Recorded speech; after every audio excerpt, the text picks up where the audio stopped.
Ben here for International MMA with my predictions of UFC 166. It's the big heavyweight title fight between Cain Velasquez and Junior Dos Santos for the third time, the decider if you like. So anyway, let's get straight into the predictions, shall we? I'm going to actually start off with the prelims this week because the prelims on this card are so good they could be a main event. They could be on the main card. So I'm just going to run through them quite quickly, and then I'll go into the main card in a little bit more detail. So we've got George Staropoulos versus KJ Noons. George Staropoulos, the Australian, tremendous BJJ practitioner. KJ Noons, he came over from Strikeforce, has tremendous boxing, very quick hands, great footwork. This fight I'm picking KJ Noons. If he can avoid going to the ground with George and he can avoid, George's submission attempts, then he can just stand on the feet and box him up all day. Then we've got a female fight, Sarah Kaufman versus Jessica Ai. Jessica Ai making her UFC debut. Sarah Kaufman, she's been around for a while now in Strikeforce. She's ranked 2 in the female division, and I'm seeing her winning this fight again. It's a big step up from Jessica. She's fought in Bellator before, but the UFC's a big proving ground.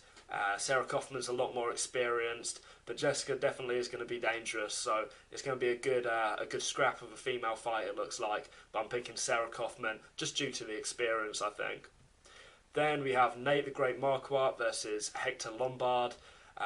Both kind of been having a tough time in the UFC. Nate Marquardt, he came back after being released by the UFC, but then he started fighting for Strikeforce, and then when UFC brought Strikeforce, then Nate came along with the Strikeforce fighters, and he got knocked out terribly in his last fight by Jake Ellenberger.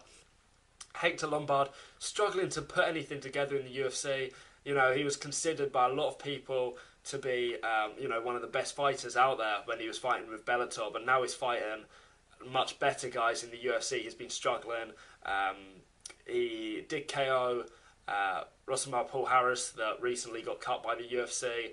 I think he lost his last fight and lost another fight. So both of these really looking for a win tonight. Hector to show that he is worthy of being in there, and same with Nate the Great Marquardt to show that he still deserves to be in the UFC. But I am picking Hector Lombard in this fight. In the stand-up, I think he's got more punching power. He could definitely KO Nate, like Nate has been KO'd before. As far as wrestling and things, I reckon Hector Lombard can stuff Nate Marquardt's wrestling decently. So Hector Lombard with this fight, probably by knockout. Then Tim Boetsch versus CB Dollaway. Picking Tim Boetsch in this fight. Dollaway just never really seems to impress me. He's a decent enough fighter, but he's got that wrestling base, and his striking's not amazing. Tim Boetsch, for a big guy, he has really good striking, actually has brilliant kicks, and has the wrestling to back it up. I see him defeating CB in all aspects of the game.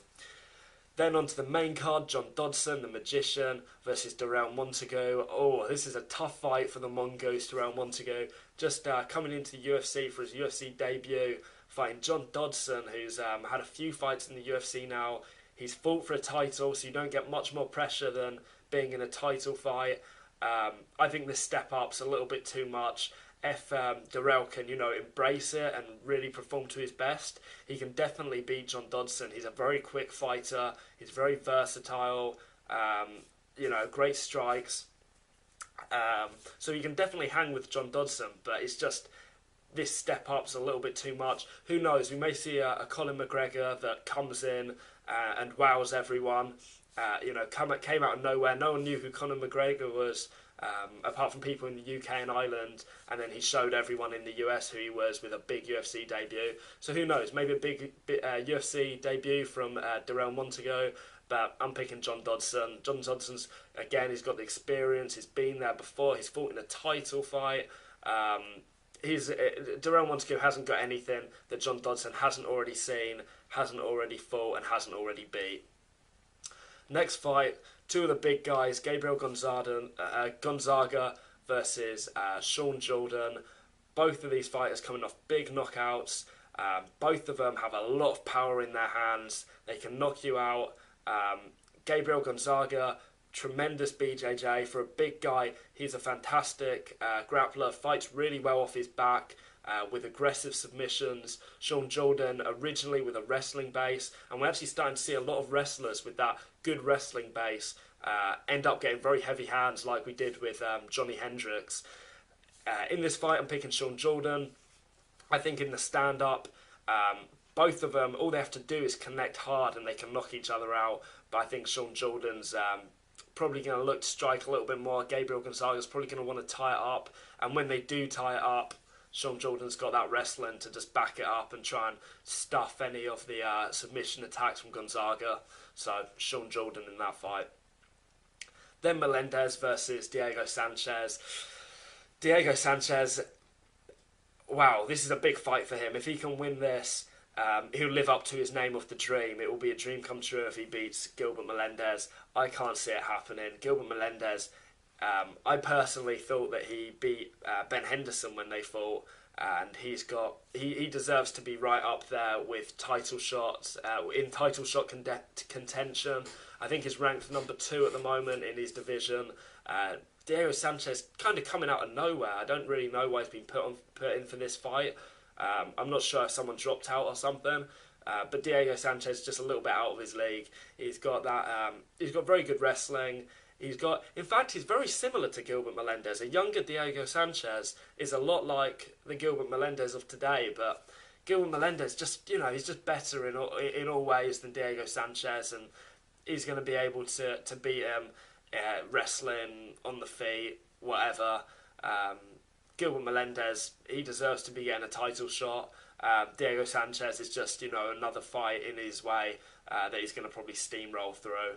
For Diego Sanchez, though, he's got nothing to lose. He's going to go out there and he's going to fight his heart out, so it's going to be a tremendous fight.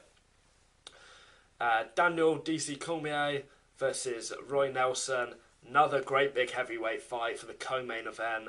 Roy Nelson, he's kind of gone away from everything that he used to do, and now he just looks for one thing, and that's that big right hand. If Roy Nelson can land his right hand on you, he can knock out absolutely anyone in the heavyweight division, and Daniel Cormier is no exception. If Roy Nelson puts his body and puts all that weight that he's got into a big right hand, DC will go straight to sleep. Daniel Cormier, what's he going to want to do? Just, keep his distance, just find the punch. Daniel Cormier's got really good crisp boxing, actually. Going to use his crisp boxing, maybe put Nelson up against the cage a little bit, work a couple takedowns, just make it a long day for Roy Nelson. Roy Nelson does tend to get very frustrated if he can't land that right hand, and Daniel Cormier's an intelligent fighter, and that's exactly what he's going to do, frustrate Roy Nelson, probably take it to decision, just box him up a little bit, maybe drop him on his back now and then, and Roy Nelson's just going to swing for that right hand, and who knows, if he lands it, then DC's going to sleep. So now for the main event, Cain Velasquez versus Junior Dos Santos. In the first fight, Junior Dos Santos flattened Cain Velasquez with a big knockout, big right hand, I think.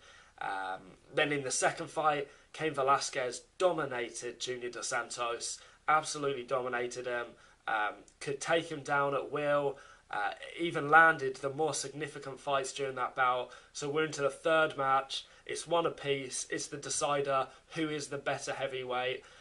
Who is the champion? And for me, I think Cain Velasquez is going to remain champion.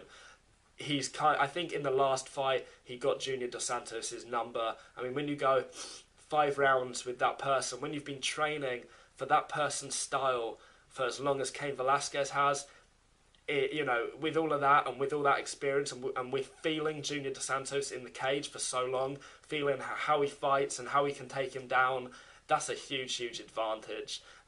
Cain Velasquez should be able to keep up what he did last bout. Junior Dos Santos has probably just been training non-stop takedown defense, but there's a big difference to drilling takedown defense in the gym and to avoid someone's takedown in the cage. So I'm picking Cain Velasquez. I think it's going to be similar to the last fight. But if Junior Dos Santos can get off quick with his hands and finish Cain within the first couple rounds, then he definitely could do that. but I think Kane's going to probably take it through the rounds.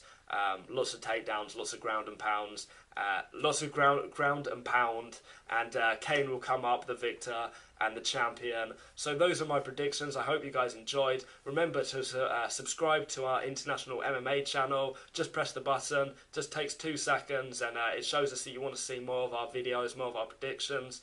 Also, give us a thumbs up if you like this video, and let me know in the comments what you think of these fights, and let me know some of your predictions. Do you agree with me? Do you disagree with me? Let's see. Until next time, guys, take care and enjoy the fights.